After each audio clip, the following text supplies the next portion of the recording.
there, web or podcast listeners. I'm Andrea Lorian, one of the producers on Vermont Edition.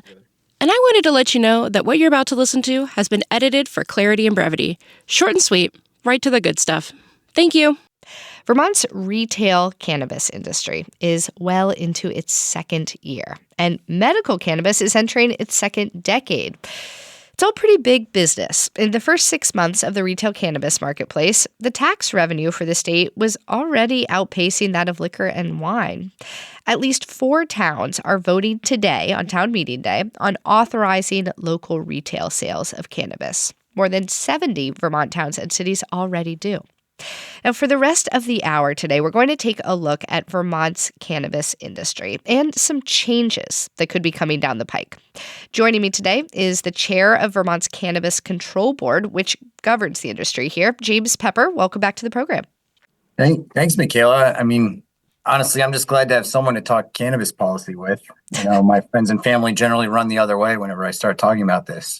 I doubt that. James, before we dive into some nitty-gritty details, can you give us a broad brush overview of the industry as it stands right now? Generally, like how many dispensaries and growers are there in Vermont?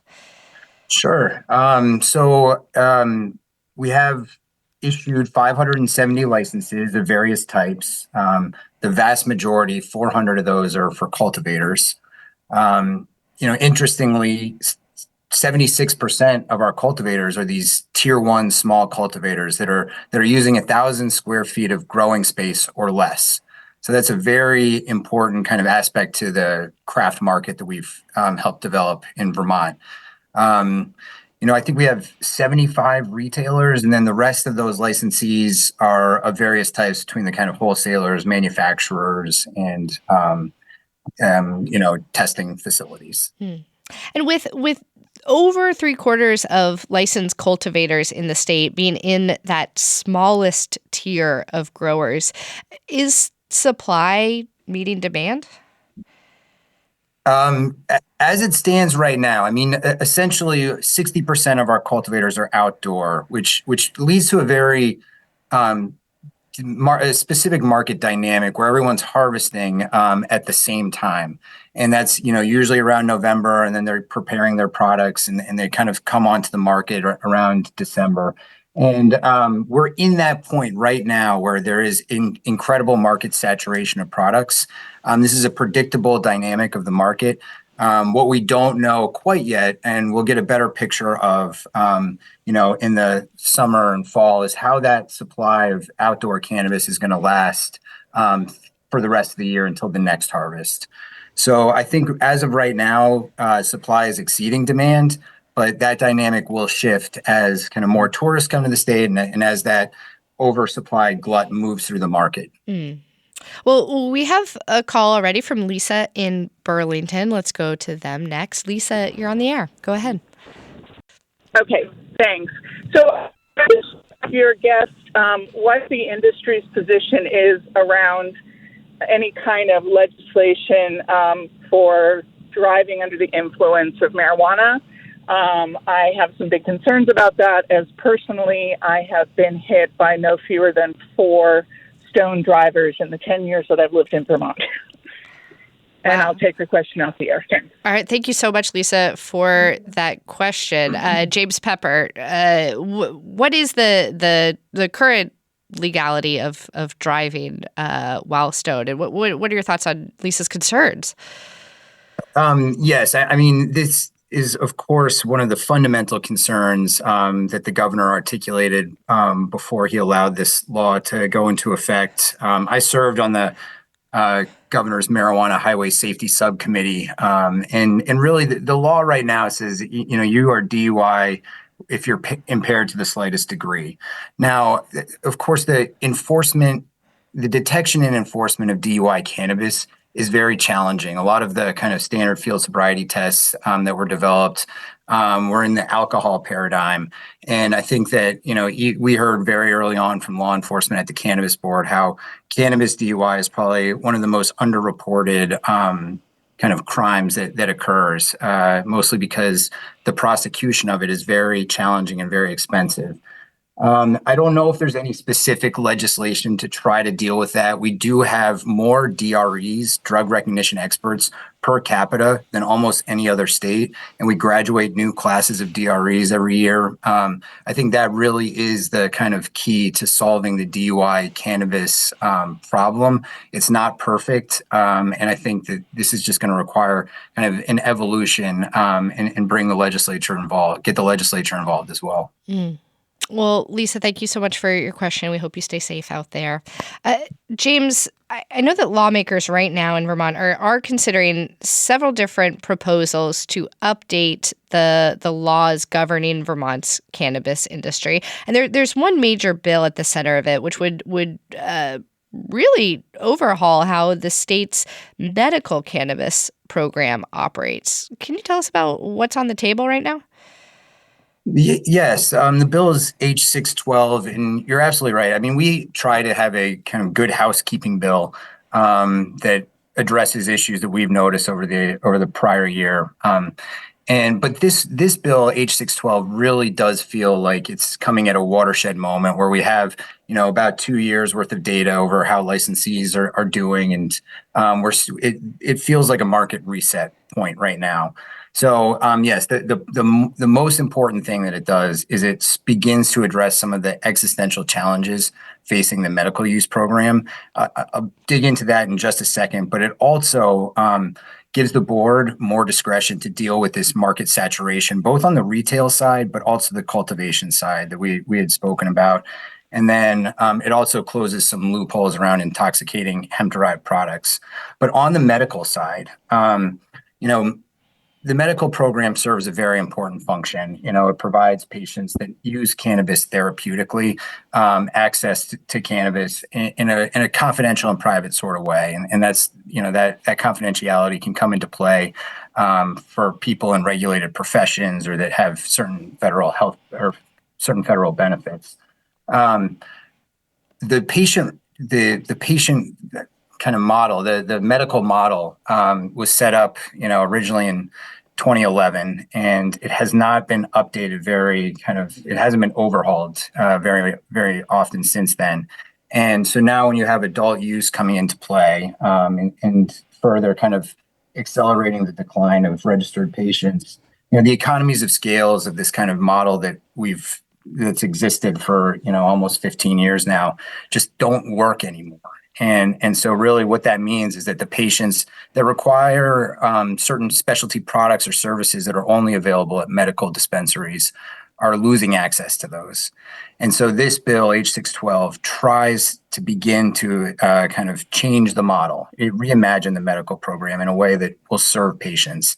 And it does that by kind of merging the two programs. It says, creates what we're calling a medical use endorsement. And if you're an adult use retailer and you're willing to jump through certain regulatory hoops that are patient focused around confidentiality and increase educational requirements for anyone who's interacting with patients, and then also kind of submitting plans to the board about how you might be able to get certain specialty products on demand, then you can get a medical use endorsement, and that would allow you to serve patients without also having to pay the tax for those patients, which is kind of what's happening now. Essentially an adult use retailer, if you show them a valid medical card, they'll give you a 20% discount. All these adult use retailers are coming to us and saying, we gladly would serve patients. We got into cannabis because of the therapeutic effects of it. And, we would do this, we would do whatever additional regulations you impose on us if you don't also at the same time make us kind of pay an extra 20% to do it. So this starts to kind of help merge the two programs and hopefully will give patients greater access. Well, before we get to other elements of this bill, since you brought up the retailers, I do want to add one more voice to the conversation here. Miriam Wood is the owner of the Tea House, which is a retail cannabis dispensary in White River Junction that opened in December 2022. She's also the treasurer of the Cannabis Retailers Association. Miriam, welcome. Hi, thanks for having me. Yeah, we're so glad you could join us. So James Pepper and I were just talking about some of these proposals to overhaul the cannabis industry, specifically around medical cannabis. James was saying that retail stores can apply for medical endorsements so that they can serve people who have a prescription for medical cannabis. Is that something that you would consider applying for? Absolutely. And as James mentioned, many retailers, ourselves included, we do give discounts right now to medical card holders just to kind of offset the price for them. But it would be nice for them to just be able to shop here, get some of the products that they have to drive far right now to get. So it will make it'll make medical cannabis more accessible. Yeah. Well, James, I was reading that as of a couple years ago, there were around 5,600 Vermonters registered for the medical cannabis program, and that number has dropped really significantly in the last few years since the retail cannabis industry got off the ground. Is that right?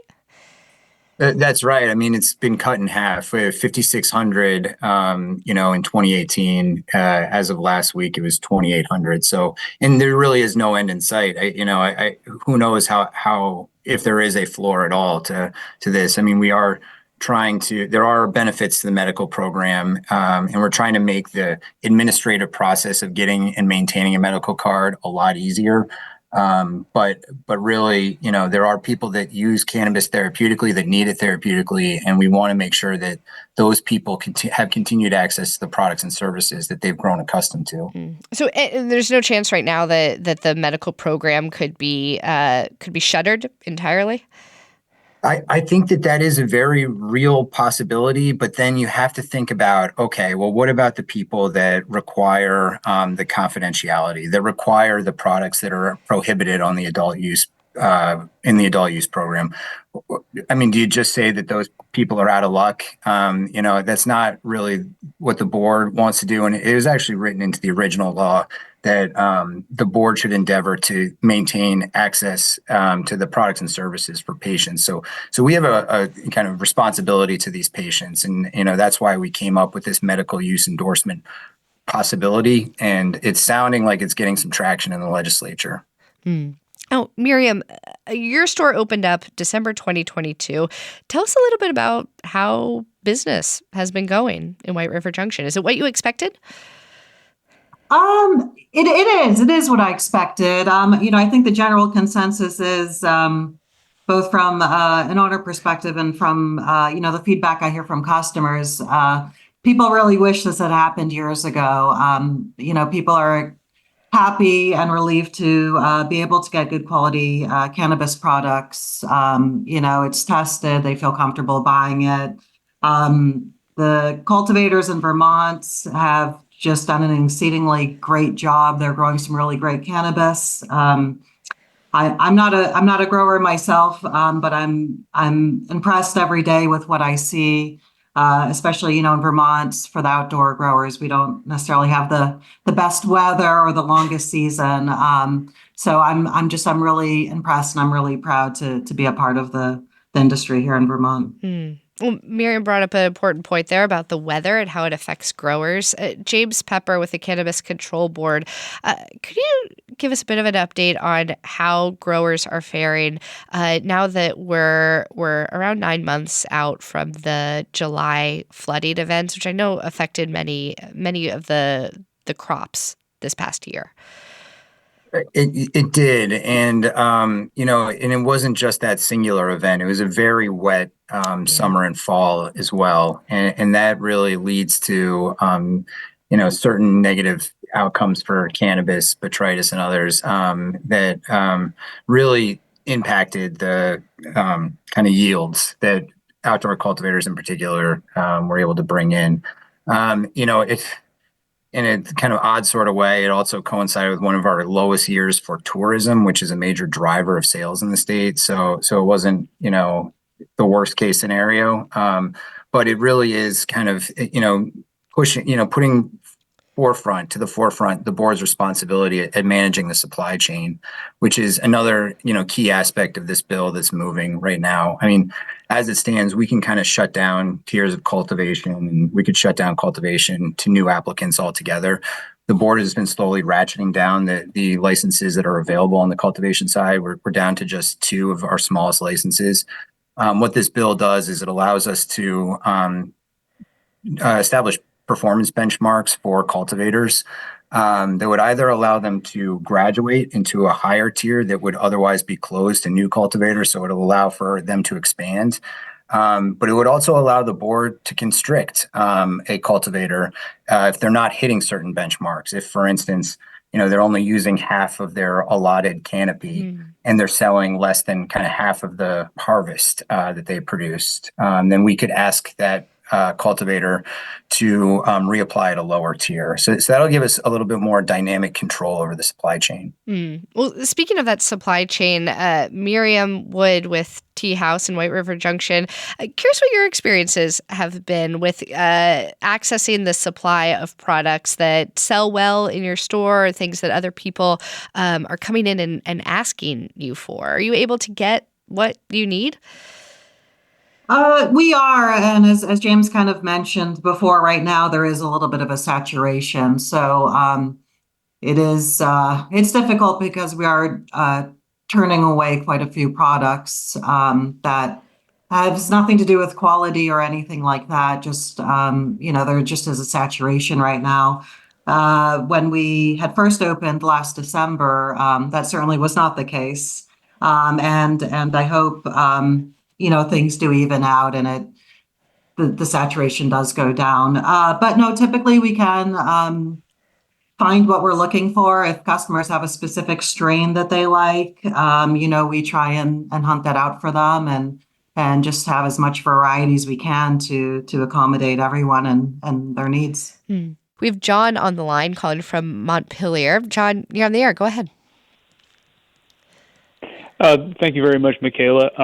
I was calling mostly to just put the comment out there that there seems to be a lot of emphasis on the medical use of cannabis, but not much input from what the public health community thinks about the experience with cannabis in Vermont, and also the public safety community. And I'm just looking at it from the point of view, like a previous caller, about being on a bicycle and smelling people obviously lighting up in their cars, driving stoned, people being stoned in public, and the public security risk that presents, along with kind of the de-emphasis of what the public health community might have to say about Vermont's experience so far with cannabis.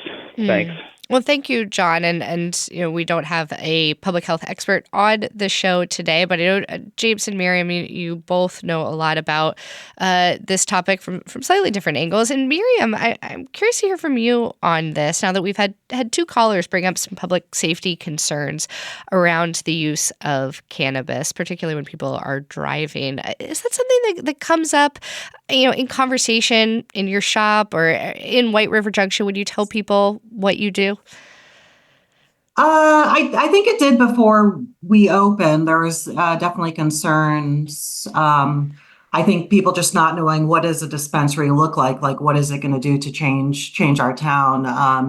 And I've since then, bumped into people, whether it's grocery shopping or just out and about.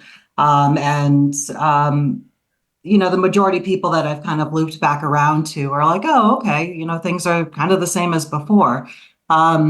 That being said, I'm certainly sensitive, to the issues around driving. I live in this town. My children are in this town. I certainly want us all to be safe on the roads and bicycles. I don't know what exactly the answer for that is. James, anything to add there?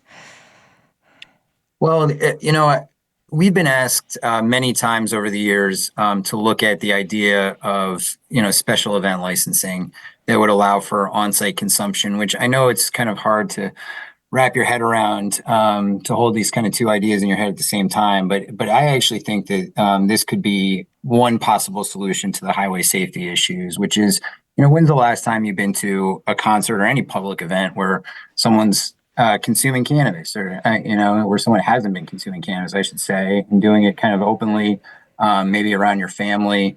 I think we were asked to look at putting together a proposal for a limited event licensing, and we focused on highway safety and public safety. The very first two, well, I guess the first three issues are kind of getting local buy-in, but the second issue is submit a highway safety plan that ensures that no one who's consumed cannabis at one of these events has to then get in their car and drive. And then the second is submit a public safety plan that would ensure that there's no access for underage kids, and that that the kind of cash management and tax compliance and point of sale is kind of up to minimum standards that would make sure that these are not targets for any sort of criminal activity.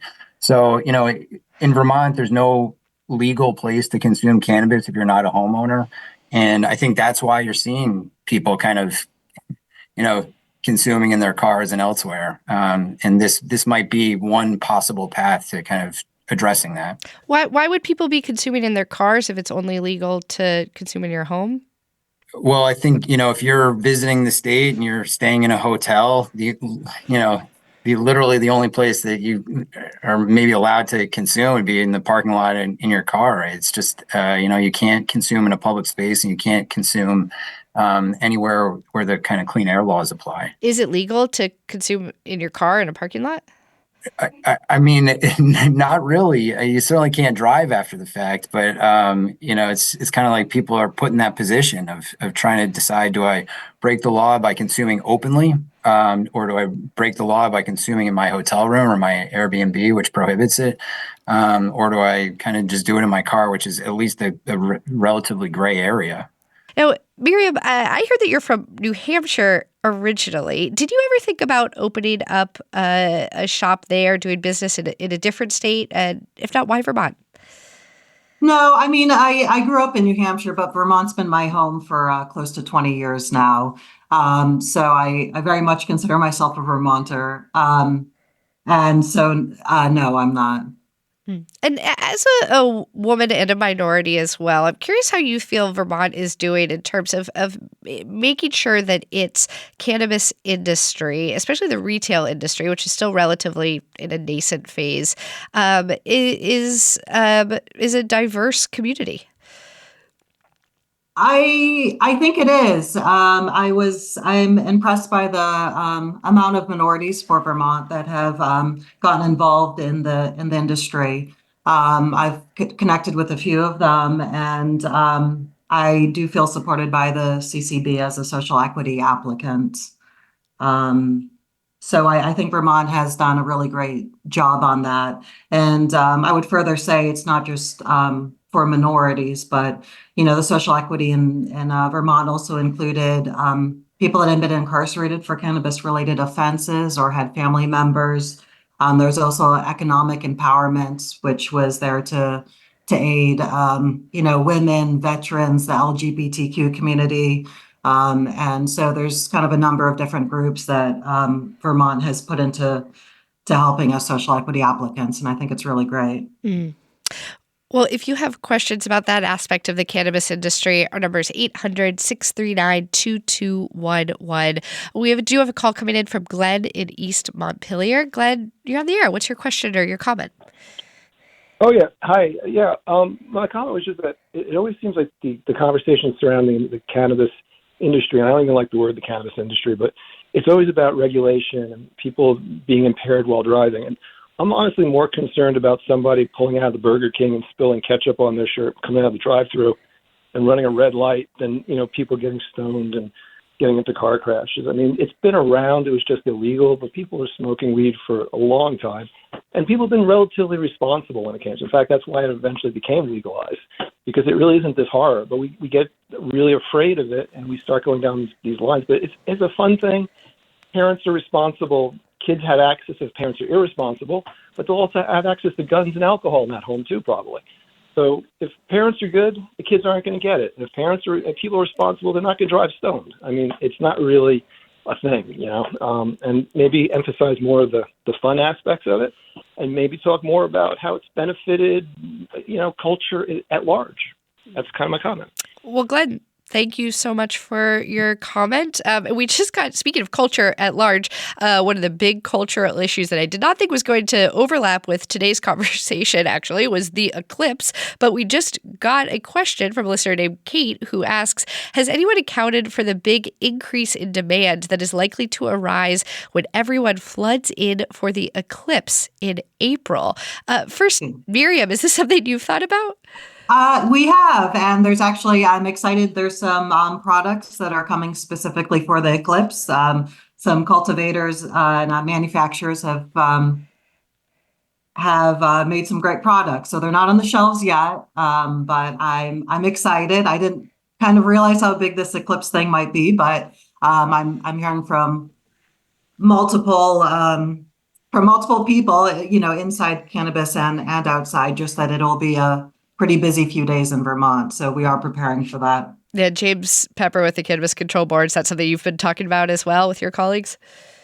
Not totally. We do talk about seasonal tourism data in the context of supply and demand quite a bit. The eclipse, of course, is coming at a time where we generally have a large amount of tourists. So I think our supply will be able to meet the demand.